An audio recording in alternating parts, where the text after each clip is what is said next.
Hello बच्चों, आप लोगों को मिथिलानी टीचर सुप्रिया यूट्यूब चैनल पे स्वागत है। पिछले वीडियो में हम लोग एनसीईआरटी क्लास 7 का चैप्टर 1 पढ़े थे। उस चैप्टर का कुछ टॉपिक बच गया था। पहले आज हम लोग उस टॉपिक को पढ़ेंगे, समझेंगे। उसके बाद इस चैप्टर का जो अभ्यास है, प्रश्न उत्तर है, उसको हम बनाएंगे। तो चलिए सबसे पहले देखते हैं कि हमारा जो पहला टॉपिक है आज का वो है मृतजीवी, सैप्रोफाइट्स। क्या होते हैं सैप्रोफाइट्स? आप जनरली ऐसे हमें देखने को मिलता है आफ्टर रेनी सीजन, वर्षा ऋतु के बाद हम देखते हैं कि हमारे आसपास जितने भी सड़े गले चीजें होती है उसके ऊपर एक छत्रक देखने को मिलता है, जैसे जिसको मशरूम कहा जाता है। हम लोग बोलचाल में उसको छत्रक, बहुत सारी जगह पे ऐसे गोबर छत्ता भी बोल दिया जाता है देसी भाषा में। तो ये जो, लेकिन रियल में वो क्या कहलाता है? मशरूम कहलाता है। तो ये मशरूम जो होता है वो गले गले ऐसे सड़े गले चीजों पे ही क्यों उत्पन्न होता है? क्या वो भी एक प्लांट है? क्या वो एक पादप है, पौधा है? तो हाँ, बिल्कुल है। तो ये मृतजीवी का ही एग्जाम्पल है। तो मृतजीवी होता क्या है? जो जीव मरे गले सड़े जीवों से ही अपना भोजन ग्रहण करते हैं उन्हें मृतजीवी कहते हैं। जैसे मशरूम, कवक, यीस्ट, ये सब मृतजीवी का एग्जाम्पल है, क्योंकि ये सारे के सारे चीजें जो है या तो मरे या फिर सड़े गले जीवों, जैसे कि पादप ही है सड़ा गला या फिर एनिमल है सड़ा गला, तो उन सब से अपना भोजन ग्रहण करते हैं। और ऐसे जीव को हम क्या कहते हैं? मृतजीवी कहते हैं। मृत का मतलब ही होता है मरा हुआ और जीवी मतलब जीव। तो जो मरे हुए मतलब मरे गले सरे चीजों से अपना भोजन ग्रहण करता है। जिसमें जीव मृत एवं विघटित जैविक पदार्थों से पोषक तत्व प्राप्त करते हैं, मृतजीवी पोषण कहलाती है। मृतजीवी किसे कहते हैं वो तो समझ में आ गया। ये मृतजीवी पोषण क्या होता है? तो मृत और विघटित जैविक पदार्थों से जो पोषक तत्व ग्रहण करता है, जो ग्रहण करता है वो हो गया मृतजीवी। और जिस चीज को ग्रहण किया जाता है, जिस पोषक तत्व को ग्रहण किया जाता है, वो कहलाता है मृतजीवी पोषण। नेक्स्ट हमारा है सहजीवी, सिम्बायोसिस। सिम्बायोसिस क्या होता है? तो ये सहजीवी है क्या? नाम में ही है सह। सह का मतलब होता है कि कोऑर्डिनेट में एक दूसरे के साथ जुड़ा हुआ, सह। और जीवी मीन्स जीव। कुछ जीव एक दूसरे के साथ रहते हैं तथा अपना आवास एवं पोषक तत्व एक दूसरे के साथ बांटते हैं। जैसे कि कोई ऐसा दो जीव है जो दोनों जीव अलग अलग है, लेकिन वो एक दूसरे के साथ रहते हैं और अपना पोषक तत्व और आवास एक दूसरे से क्या करते हैं? शेयर करते हैं, बांटते हैं। तो ऐसे जीव को हम सहजीवी कहते हैं। फॉर एग्जाम्पल शैवाल तथा कवक। शैवाल में क्लोरोफिल उपस्थित होता है, जबकि कवक में क्लोरोफिल नहीं होता है। कवक शैवाल को रहने का स्थान यानी कि आवास प्रदान करता है, जल एवं पोषक तत्व उपलब्ध कराता है तथा बदले में शैवाल जो है प्रकाश संश्लेषण द्वारा जो संश्लेषित खाद्य होता है वो कवक को देता है। तो आप देख सकते हैं कि यहाँ शैवाल और कवक के बीच में क्या है?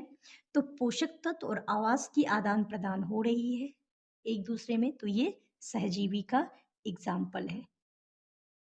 अब सहजीवी की बात अगर किया जाए तो यहाँ पे हम राइजोबियम तथा फलीदार पादप, ये जो राइजोबियम है ये एक्चुअली होता कहाँ है? तो ये फलीदार पादप जो होता है, जस्ट लाइक पल्स की जो प्लांट होती है, अ, दाल का पेड़, दाल का पौधा, उसके जड़ में ये राइजोबियम पाया जाता है। और हम सब जानते हैं कि पौधा जो है, पौधा को भी अपने लिए प्रोटीन की नीड होती है। और प्रोटीन के लिए पौधा को सबसे ज़्यादा मात्रा में जो आवश्यकता होती है वो होती है किसका? तो नाइट्रोजन का अधिक आवश्यकता होता है। और हम सब जानते हैं कि हमारे एटमॉस्फेयर में, हमारे वायुमंडल में सबसे ज़्यादा नाइट्रोजन ही है, 78% नाइट्रोजन है। तो जब उसे सबसे ज़्यादा अधिक नाइट्रोजन का नीड होता है और नाइट्रोजन हमारे एटमॉस्फेयर में है, तो दिक्कत क्या है? वो एटमॉस्फेयर से ले लेगा, लेकिन नहीं, ऐसा नहीं होता है। प्लांट कभी भी नाइट्रोजन गैस को डायरेक्ट गैस के फॉर्म में नहीं ले पाता है। इसको एक्चुअली किया होता है कि नाइट्रोजन को नाइट्रोजन में चेंज किया जाता है। कैसे? तो उसके पेड़ में जो है ये राइजोबियम होता है, और ये राइजोबियम क्या करता है? वायुमंडलीय नाइट्रोजन को विलय पदार्थों में परिवर्तित कर देते हैं। परंतु राइजोबियम अपना भोजन स्वयं नहीं बना सकते। ये चना, मटर, मूंग, सेम, अन्य फलीदार पादपों की जड़ों में रहता है तथा उन्हें नाइट्रोजन की आपूर्ति को क्या करता है? पूरा करता है। तो ये राइजोबियम फलीदार पादप को क्या करता है कि उसकी जो भी नीड है, उसका जितना नाइट्रोजन चाहिए उसे क्या करता है? तो कंप्लीट प्रदान करता है। राइजोबियम वायुमंडलीय नाइट्रोजन को विलय पदार्थों में परिवर्तित कर देते हैं, जिससे पादपों को नाइट्रोजन की अधिक आवश्यकता की पूर्ति होती है और वो अपने लिए प्रोटीन बना पाते हैं। इस तरह से फलीदार पादप को प्रोटीन मिलता है। और हम लोग पढ़े हुए हैं इससे पहले कि जो हमारा दाल है, उससे हमें सबसे ज़्यादा प्रोटीन मिलता है। हम लोग चैप्टर 6 के एनसीईआरटी बुक चैप्टर 1 में पढ़े थे, क्लास 6 के चैप्टर 1 में, कि प्रोटीन किस किस से मिलता है, कि प्रोटीन का स्रोत क्या है। तो उसमें दाल था, दाल हम पढ़े थे। तो दाल जो होता है, फलीदार पादप जो होता है, उसमें जो उसकी फल होती है उसमें सबसे ज़्यादा प्रोटीन पाया जाता है। तो आई होप कि आप लोगों को ये चैप्टर अच्छे से समझ में आ गया होगा। अब हम लोगों इस चैप्टर पे आधारित जो क्वेश्चन आंसर है उसको देखेंगे हम लोग। चलिए एक एक करके देखते हैं। अभ्यास, क्वेश्चन फर्स्ट। पहला क्वेश्चन हमारा क्या है?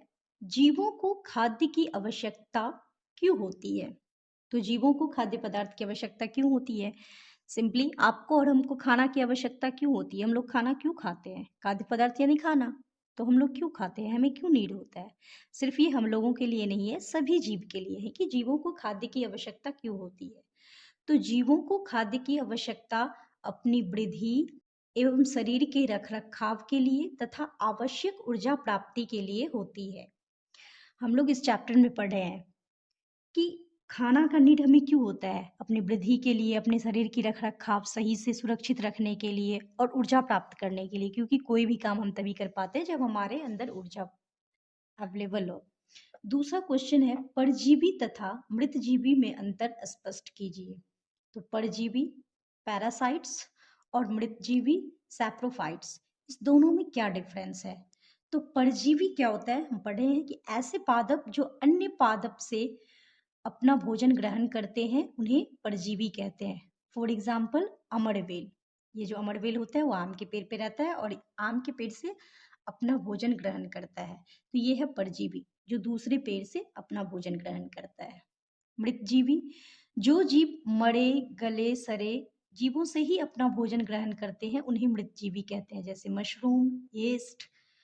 तीसरा क्वेश्चन हमारा है, आप पत्ती में मंड यानी कि स्टार्च की उपस्थिति का परीक्षण कैसे करेंगे?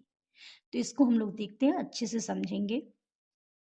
इसके लिए हमें क्या करनी है? सबसे पहले देखिए, एक ही प्रकार के पादपों के 2 गमले लेंगे।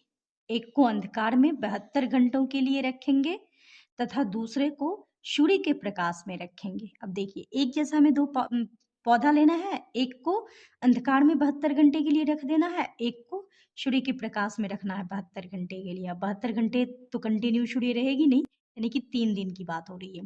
3 दिन एक को कंटिन्यू अंधकार में रख दो और 3 दिन जो है उसको धूप में रखो। जब धूप निकलेगी दिन के टाइम में तो उसमें धूप लगेगा। दोनों पादपों की पत्तियों में आयोडीन परीक्षण करेंगे। अब जो पौधा अंधकार में था उसकी पत्ती पे भी और जो प्रकाश में था उसकी पत्ती पे भी, दोनों पे हम आयोडीन का परीक्षण करेंगे। आयोडीन का परीक्षण हम करेंगे कैसे? तो आयोडीन का जो घोल है, आयोडीन सॉल्यूशन, दोनों पादपों के पत्ती पर बारी बारी से डालेंगे। 2-2 बूंद दोनों पे हम बारी-बारी से डालेंगे। डालने के बाद हम अवलोकन करेंगे, ऑब्जर्वेशन करेंगे।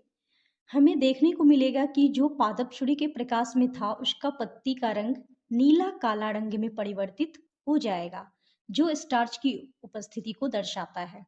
और जो पत्ती अंधेरे में था, उसके रंग में कोई परिवर्तन नहीं होगा।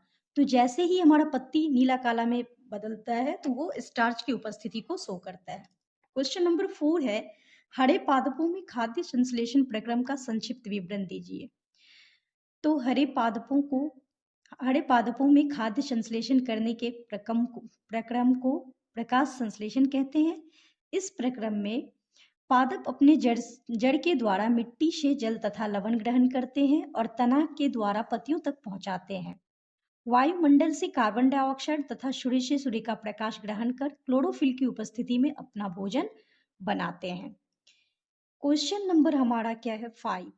किसी प्रवाह चित्र की सहायता से दर्शाए कि पादप भोजन के मूलभूत स्रोत हैं।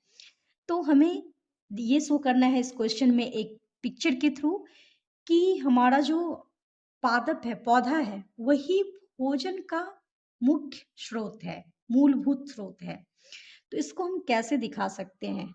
तो देखिए, यहाँ ये प्लांट है। प्लांट को कौन खाता है? गोट, बकरा खाता है, ये बकरा है।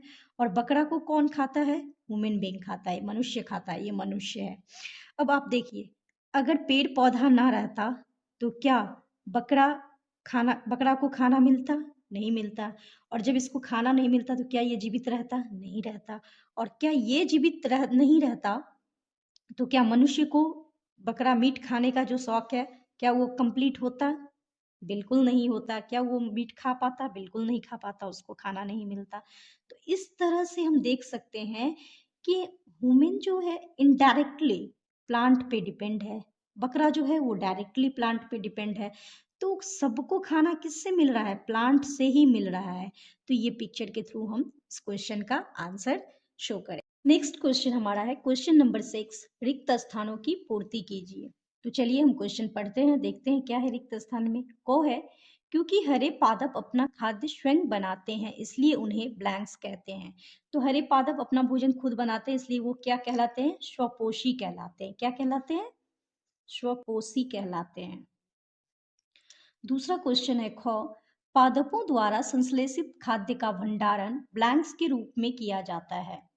तो ये स्टार्च के रूप में हम पढ़े हैं कि पादप जो भोजन संश्लेषित करता है वो स्टार्च के रूप में उसे क्या करता है? स्टोर करता है, भंडारण करता है। गौ है, प्रकाश संश्लेषण के प्रक्रम में जिस वर्णक द्वारा सौर ऊर्जा संग्रहित की जाती है उसे ब्लैंक्स कहते हैं। तो उसे हम क्या कहते हैं? प्रकाश संश्लेषण के प्रक्रम में जिस वर्णक द्वारा, तो वो क्लोरोफिल होता है। वो वर्णक क्या है? तो क्लोरोफिल है, उसे हम क्लोरोफिल कहते हैं। घ है, प्रकाश संश्लेषण में पादप वायुमंडल से ब्लैंक्स लेते हैं तथा ब्लैंक्स का उत्पादन करते हैं। तो वो वायुमंडल से क्या लेते हैं? कार्बन डाइऑक्साइड लेते हैं। कार्बन डाइऑक्साइड लेते हैं और क्या उत्पादन करते हैं? तो ऑक्सीजन उत्पादन करते हैं। ऑक्सीजन का उत्पादन होता है प्रकाश संश्लेषण में। क्वेश्चन नंबर 7 में क्या है? निम्न कथनों से संबंध पारिभाषिक शब्द बताइए। देखिए यहाँ पे पारिभाषिक दिया हुआ है और शब्द बताना है। तो क में कह रहा है, पीत दुर्बल तने वाला परजीवी पादप क्या होता है? तो ये तो अमरबेल होता है। अमरबेल, क्योंकि पीत और दुर्बल है, दुर्बल मीन्स वीक, तो ऐसा परजीवी अमरबेल है। एक पादप जिसमें स्वपोषण एवं विषम पोषण दोनों ही प्रणाली पाई जाती है वो क्या कहलाती है? तो वो पीचर प्लांट होता है, यानी कि घटपर्णी। देखिए, इसमें प्रकाश संश्लेषण की प्रक्रिया भी करने की होती है प्लांट। इसके लीफ में क्लोरोफिल अवेलेबल होता है। ये स्वपोषण है, यानी कि अपना खुद भोजन खुद भी बना सकता है। और विषम पोषण इसलिए कहा गया है क्योंकि हम पढ़े हैं इस चैप्टर में कि इसका जो लीफ होता है वो ओपन होता है एक घड़ा की तरह, और उसमें जैसे ही कीड़े मकोड़े जाते हैं उसको वो दबा के खा जाता है। तो ये एक ऐसा पादप है जो स्वपोषण और विषम पोषण दोनों प्रणाली पाई जाती है इसमें। चलिए घ क्वेश्चन देखते हैं। क्वेश्चन नंबर गौ, वे रंध्र जिनके द्वारा पतियों में गैसों का आदान प्रदान विनिमय होता है ब्लैंक्स कहलाते हैं। तो वो स्टोमेटा होता है। स्टोमेटा जो होता है उसमें क्या होता है, स्टोमाटा में, कि पतियों का ये रंध्र है, छिद्र है, जिसके द्वारा क्या होता है, तो गैसों का आदान प्रदान होता है। नेक्स्ट क्वेश्चन हमारा है क्वेश्चन नंबर 8। सही उत्तर पर सही का चिन्ह लगाइए। को है अमरवेल उदाहरण है किसी, पहला दिया हुआ है स्वपोषी का, दूसरा है परजीवी का, तीसरा है मृतजीवी का, चौथा है परपोषी का। तो देखिए अमरवेल क्या करता है, दूसरे प्लांट से अपना भोजन ग्रहण करता है, दूसरे पौधे से, तो ये क्या कहलाएगा, परजीवी। क्वेश्चन ख है कीटों को पकड़कर अपना आहार बनाने वाले पादप का नाम है। अमरवेल, गुड़हल, घटपर्णी, गुलाब। पीचर पादप, बिल्कुल पीचर प्लांट। घटपर्णी ऐसा है जो कीटों को पकड़ के खा जाता है। क्वेश्चन नंबर 9 है कॉलम ए में दिए गए शब्दों का मिलान कॉलम बी के शब्दों से कीजिए। अब यहाँ देखिए कॉलम ए में कुछ क्वेश्चन दिया हुआ है और कॉलम बी में भी दिया हुआ है, तो कॉलम ए के शब्द को कॉलम बी से मैच करना है। तो चलिए देखते हैं कॉलम ए में क्या दिया हुआ है। क है क्लोरोफिल, और ख में है नाइट्रोजन, ग में अमरवेल, घ में जंतु, और च में यहाँ दिया हुआ है कीट भक्षी। पहला है जीवाणु, परपोषित, घटपर्णी, पत्ती और परजीवी। तो देखिए क्लोरोफिल किस में पाया जाता है, यहाँ ऑप्शन है पत्ती, तो क्लोरोफिल पत्तियों में पाया जाता है, तो यहाँ पे हो जाएगा 4। अब है नाइट्रोजन, तो नाइट्रोजन प्लांट को नाइट्रोजन किसके थ्रू मिलता है, अभी हम पढ़े थे राइजोबियम, जो क्या है, जीवाणु है, तो पहला। गौ है अमरवेल, अमरवेल क्या है, परजीवी है, तो परजीवी कितने में दिया हो, 5 में, क्योंकि ये अपना भोजन दूसरे प्लांट से ग्रहण करता है, तो अमरवेल परजीवी। जंतु, तो जंतु क्या है, जंतु परपोषित होता है, तो दूसरा नंबर। और कीटभक्षी तीसरा, ये घटपर्णी पीचर प्लांट जो है वो कीटभक्षी है। तो इस तरह से हमने देख लिया, पहला का 4, फिर दूसरा का 1, तीसरा का गौ का 5, 2, 3। नेक्स्ट हमारा क्वेश्चन नंबर 10 है निम्न कथनों में से सत्य एवं असत्य कथनों का चयन कीजिए। तो इसमें जो ट्रू है उसमें टी लिखना है, जो फॉल्स है उसमें एफ लिखना है, यानी कि सही गलत का चयन करना है, सत्य असत्य का। को है प्रकाश संश्लेषण में कार्बन डाइऑक्साइड मुक्त होती है, बिल्कुल गलत, क्योंकि प्रकाश संश्लेषण में प्लांट जो है वो कार्बन डाइऑक्साइड एटमॉस्फेयर से लेता है, ग्रहण करता है और ऑक्सीजन रिलीज करता है, ऑक्सीजन मुक्त होती है। यहाँ कह रहा है कार्बन डाइऑक्साइड मुक्त हो रही है, तो ये क्या होगा, फॉल्स होगा, यानी कि हमारा ये असत्य होगा। खो कह रहा है ऐसे पादप जो अपना भोजन स्वयं संश्लेषित करते हैं मृतजीवी कहलाते हैं, बिल्कुल गलत, क्योंकि हमने पढ़ा है कि मृतजीवी वो जीव होते हैं जो सरे गले मरे जीवों से अपना भोजन ग्रहण करते हैं, और यहाँ कह रहा है स्वयं संश्लेषित करते हैं, तो स्वयं संश्लेषित करने वाले तो स्वपोषी कहलाते हैं, यहाँ मृतजीवी है, तो ये भी क्या होगा, असत्य होगा। गौ है प्रकाश संश्लेषण का उत्पाद प्रोटीन नहीं है।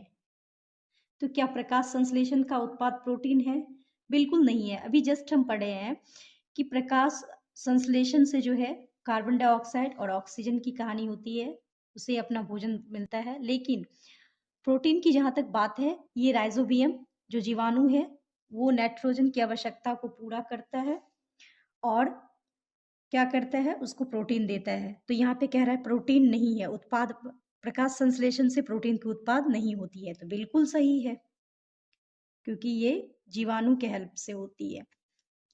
घ है प्रकाश संश्लेषण में सौर ऊर्जा का रासायनिक ऊर्जा में रूपांतरण हो जाता है। ये भी बिल्कुल सही है, क्योंकि प्रकाश संश्लेषण में क्या होता है, सन से ऊर्जा ली जाती है, मतलब सन का सूर्य के प्रकाश से ऊर्जा ग्रहण करता है, जिसको रासायनिक ऊर्जा में क्या करता है, रूपांतरित यानी कि चेंज कर देता है। तो ये भी सत्य है। चलिए, नेक्स्ट क्वेश्चन हमारा है 11। सही विकल्प चुनिए। सही विकल्प इसमें टिक द करेक्ट ऑप्शन है, ये जो सही है उसे चूज करनी है। 11 में है, पादप के किस भाग द्वारा प्रकाश संश्लेषण हेतु वायु से कार्बन डाइऑक्साइड ली जाती है। तो हमने पढ़ा कि कार्बन डाइऑक्साइड जो है, कार्बन डाइऑक्साइड किसके द्वारा ली जाती है, तो लीफ में, पत्तों में स्टोमाटा यानी कि रंध्र होती है, उसी के थ्रू लिया जाता है। तो यहाँ पे ऑप्शन है मूल रोम, रंध्र, पर्णशिराएं, बाह्यदल। तो हमारा जो आंसर होगा वो है रंध्र।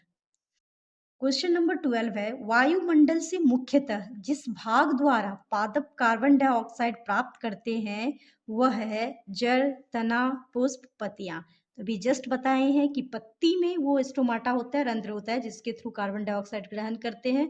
तो हमारा आंसर क्या हो जाएगा, पत्ती, क्योंकि वह पत्ती में होता है और पत्ती के थ्रू वो कार्बन डाइऑक्साइड ग्रहण करते हैं। तो आई होप कि आप लोगों को ये चैप्टर और इसके सारे क्वेश्चन आंसर अच्छे से समझ में आ गया होगा। आप लोगों को अगर ये वीडियो पसंद आया तो आप लोग इस चैनल को लाइक करें, सब्सक्राइब करें, घंटी के बटन को दबाना ना भूलें, ताकि आपको एनसीईआरटी के और भी सारे क्लास के सारे अध्याय के वीडियो मिलता रहेगा। और अपनी दोस्तों में इस वीडियो को अधिक से अधिक शेयर करें। धन्यवाद।